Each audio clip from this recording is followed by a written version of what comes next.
தேனுக்கும் மனிதனுக்குமான தொடர்பு காலத்தை கடந்தது என்பதையும், தென்கிழக்கு ஆசியாவில் 40 மில்லியன் ஆண்டுகளுக்கு முன்பே தேனீக்கள் இருந்திருக்கின்றன என்பதையும் ஸ்பெயின் நாட்டின் வவென்சியா குகைகளில் இருக்கும் ஓவியங்கள் உறுதிப்படுத்துகின்றன.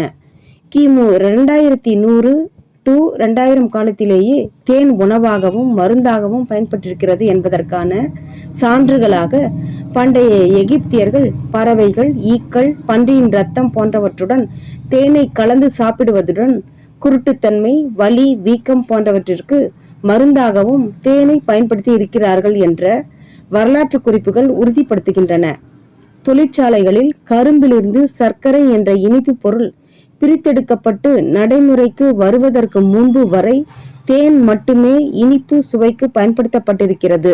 உலக அளவில் தேனின் உற்பத்தி அளவு 1.89 மில்லியன் மெட்ரிக் டன்னாக இருக்கும் நிலையில் சீனா 2024-2025 வருடத்தில் 461.900 டன் தேன் உற்பத்தி செய்து முதலிடத்தில் இருக்கிறது.